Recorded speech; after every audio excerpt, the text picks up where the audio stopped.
Welcome back to ELIMU Nguvu, and thank you very much for keeping it here at KUTV. Do remember to give us your feedback, especially on our social media platforms. Our Twitter handle is at elimuni_nguvu, and our Facebook fan page is ELIMU Nguvu.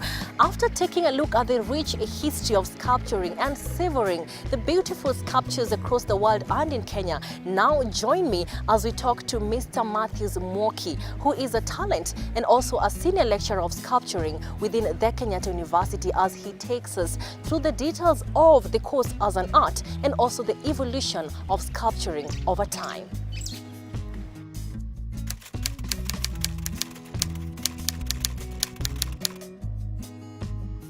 I teach sculpture, painting, drawing in Kenyatta University.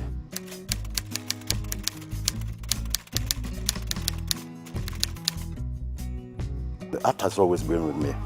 I only developed it in the course of learning in school, but I've always been an artist. I was born one. I suffered a lot when I was in primary school. I remember I would look at my book and draw things there, and my teacher, who did not know whether there was anything in me, tore my ears and pinched, and I suffered a lot. Yes, until fine art was introduced, drawing was introduced in the primary school where I was, because of myself.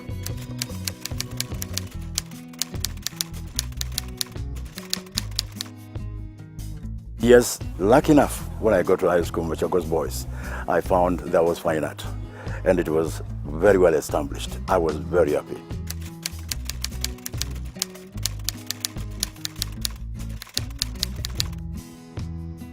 This is an inbuilt something which was in me, and I was capable of also learning biology, mathematics, physics, and everything else. I was also very good with sciences. In fact, I wanted to be a doctor, alongside drawing and painting and all that artistic. Yes, yes, and I was not poor. I was disappointed when I was given arts, and after Form 4, instead of sciences, I wanted to be a doctor.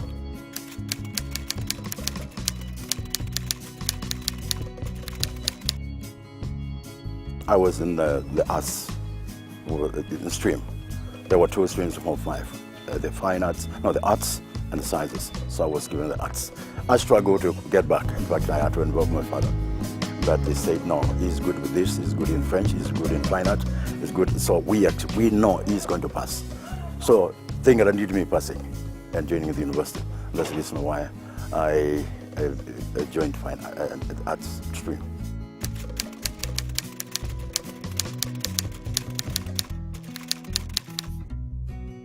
I joined Nairobi University. Yes, well, John that started there, but this was Kenyatta University. Then it was a college. It used to be called KUC. That time, a college. We only had one university in Kenya. That was Nairobi University, and Kenyatta University College was a college which offered education.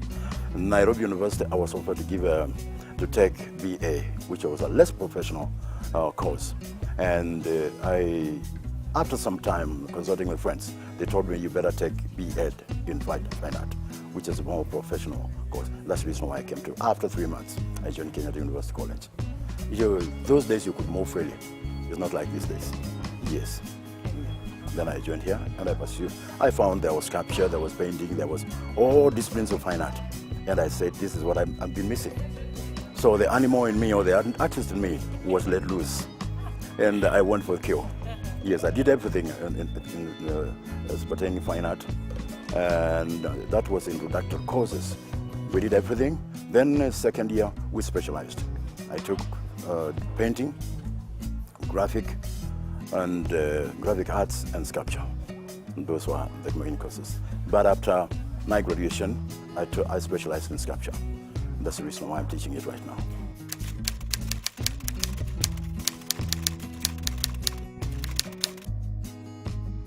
Sculpture is making of 3D or 2D representative art forms in a selected material. 3D means freestanding, you can walk around, surrounding. 2D means it's one-dimensional sculpture, almost like a painting, but you use the material as relief. Yes, so there are two types.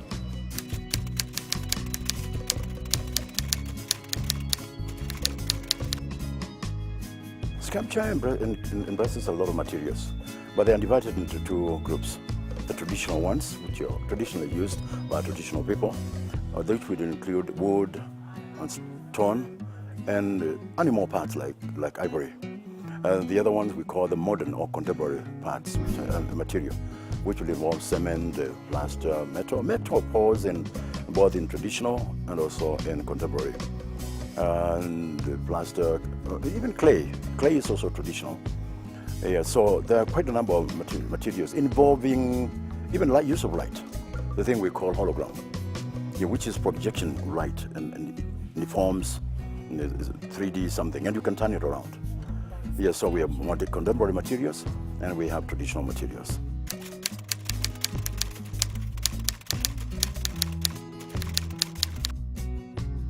Give a material at its own approach. If you have clay and cement, it's modeling. And wood and ivory, plastics, there's carving. Hard materials such as metal, gold and bronze, all those ones, they will need casting. And another process called casting. And light at the moment is projection. We use electronic media. Yeah, where you take dimensions and you project something, either outside into space or on a screen. Yes, so there are quite a number of processes.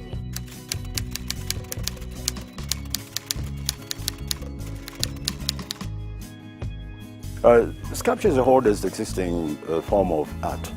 Right from the time people, you can talk about, did not write. You know, the sculpture by itself assists on features, assists on vocabulary. You know, and so right from the beginning, it was associated with worship, adoration, storage of spiritual powers or forces, gods and all that. And that one was either carved or modeled. Now, lately, in the process of time, other materials have come into use, and they are processes at the same time. Yeah, so the process of growth and development is what now makes it almost an elastic kind of art. Acquiring more materials, more processes, more meaning. Yes, for example, now we live in built environments where depending on what you put where, it acquires that stature, you know, being in environmental sculpture. So it upgrades and it relates to building and architecture. Yes, so we have a lot of other values coming into sculpture, which were not traditional there. So that is the evolution of sculpture. It has grown in material, processes, use, and nature and character.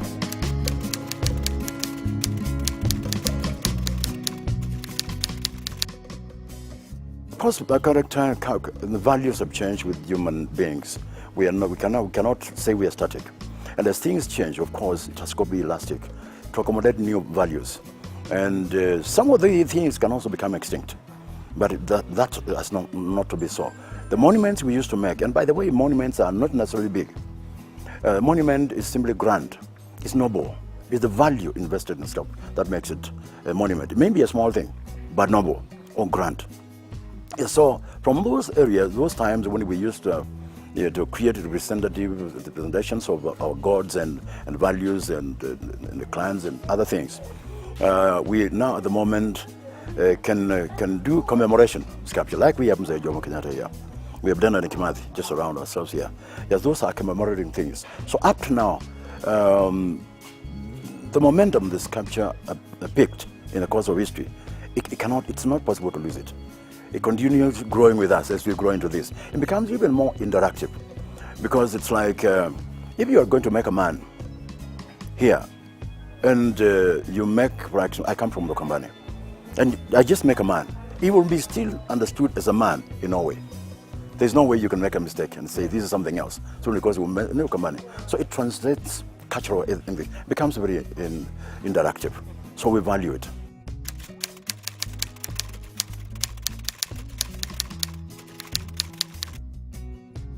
Whoever did that, I cannot understand, because it's art and crafts are part of us. That's what gives us value for materials and processes and all that. And there are some things that, if you don't do them in primary school, for example, banana prints or potato printing, you know, even mixing clay, if you don't do them in primary school, you cannot start them again in the university. Yes, some of these, you're studying them again in the university. It means you cannot have enough time to cover what we think is hard. Yeah. So again, you kind of shorten the, I don't know, the experience that you're supposed to acquire through art. Yeah, because there are some things which you skipped and which you're supposed to have. So you cannot cover the syllabus well. The moment you take away the people's language, ways of self-expression, you actually turn them into dependence on something else.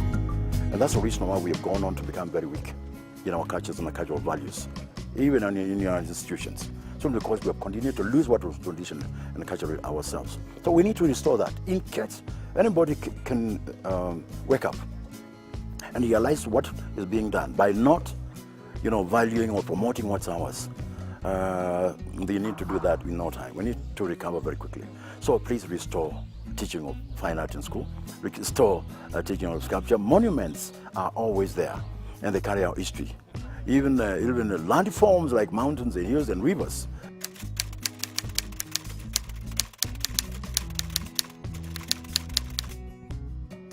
Of course, sculpture gets its value from the society.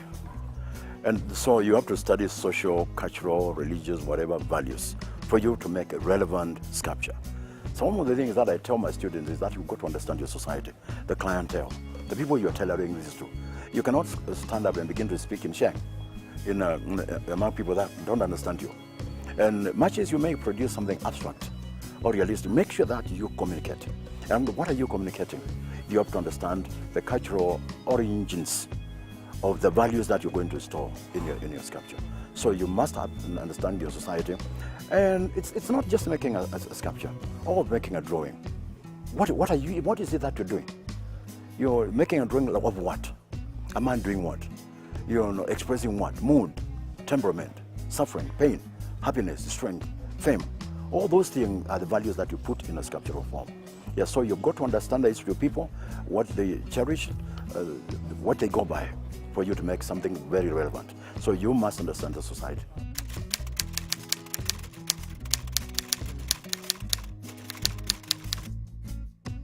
We have almost everything. History of fine art. History of fine art encompasses a lot of anthropology and architecture and religion. It's a wide area, that's history of fine art. And we have ceramics, which now talks about making utilities. We have textiles, the clothing that we wear, and we have graphic art, we have animation, we have multimedia crafts, all those things. We have drawing, which is a co-unit. Without drawing, you cannot plan for any form of fine art. Yeah, so those are about what we teach in fine art.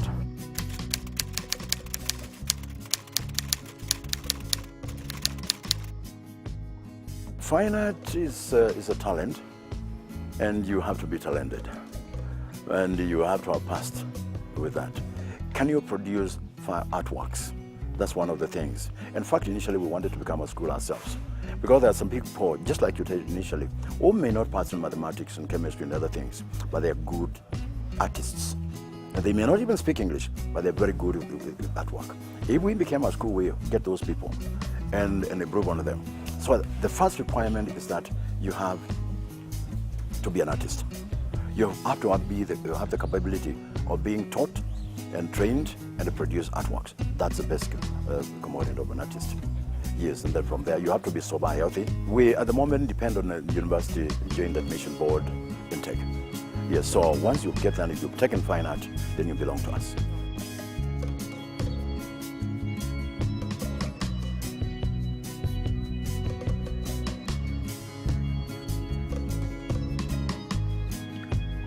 This has been ELIMU Ninguvu. It has been a great pleasure having you. We do hope that you've learned enough about the history and the evolution of sculpturing, enough to enable you to appreciate the intricacies behind sculpturing next time you see them around or on the streets. I've been your host, Corazon Safana. Do remember to give us your feedback about the show on our social media platforms as well as our SMS number. Good night.